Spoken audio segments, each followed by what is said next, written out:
Ngayong araw mga kaibigan, papatunayan natin kung alin ang manghang. Buto ba ng sili o balat ng sili? Maluwalhating araw pala sa inyo lahat mga kaibigan. Ito ang inyong lingkod, OFW sa Pinas, Mark. At ang ulam natin ngayon mga kaibigan ay buto ng sili. Dahil buto edition tayo mga kaibigan. Oh. Yan. Wow.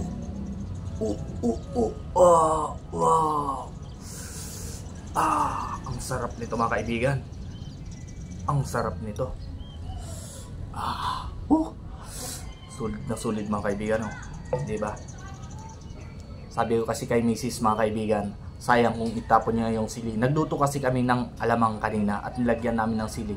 Si Mrs. nilagay lang yung balat. Sabi niya, manghang na daw yung balat ng sili. At yung buto daw, itapon niya kasi baka magka-appendicitis daw siya. Sabi ko, wag mong itapon, sayang mo. Masarap yan mga kaibigan. Kaya nilagyan ko siya ng bawang, no? Ginisa sa bawang lang to. Pero masarap to mga kaibigan. Buto ng sili mga kaibigan.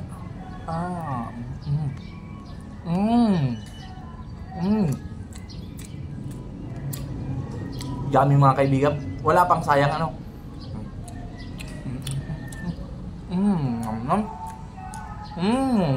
Yummy.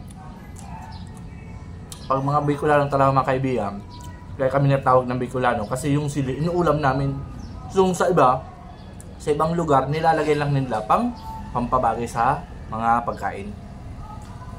Dito sa Bicol ginugulay pa to, ginagataan to mga kaibigan.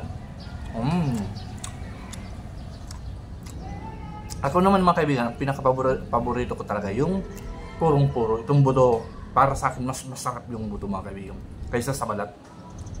Nandun kasi sa buto yung anghang niya mga kaibigan. Tapos may mantika pa. Parang ano siya mga kaibigan, yung fried ano ba ka?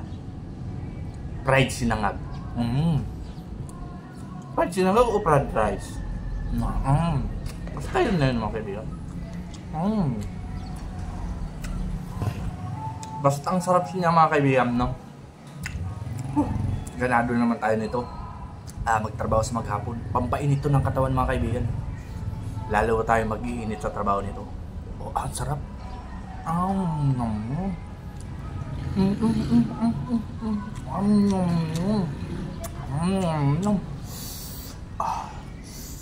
Buto ng sili. Ang sarap. Amin mga kaibigan. Yummy to the max mga kaibigan.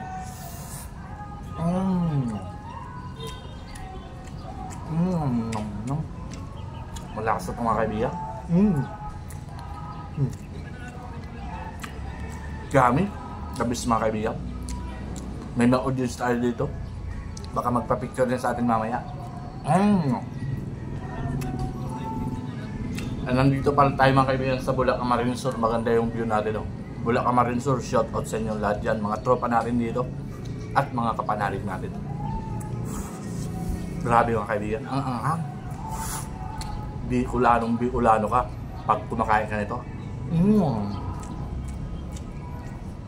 Pag kayo ang kumain nito mga kaibigan, sigurado maluluwa-luwa kayo. Ngayon ako kasi sanay ako dito.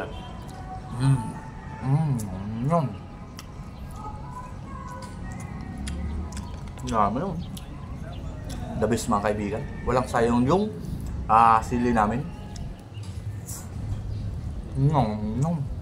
The best to the max.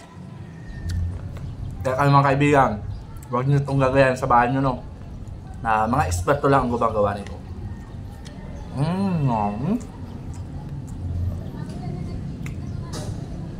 The best talaga sa mga kaibigan, yung anghang niya sulit na sulit. At ang maganda dito mga kaibigan, nakatipid tayo.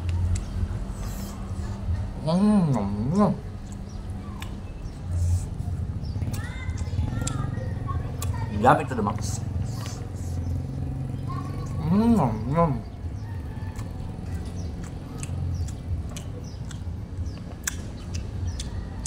Solid naman ating tanghalian mga kaibigan. Paubos naman kaibigan yung spicy buto ng sili.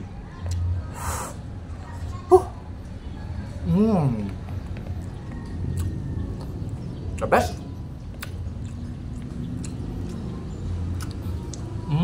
Nam-nam. Parang kinukurot-kurot yung labit sa kadila ko mga kaibigan. Tulad ng mga kaibigan.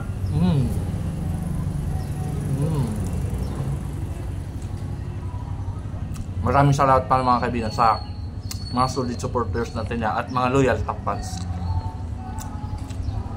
Hanggang sa muli mga kaibigan, maraming salamat!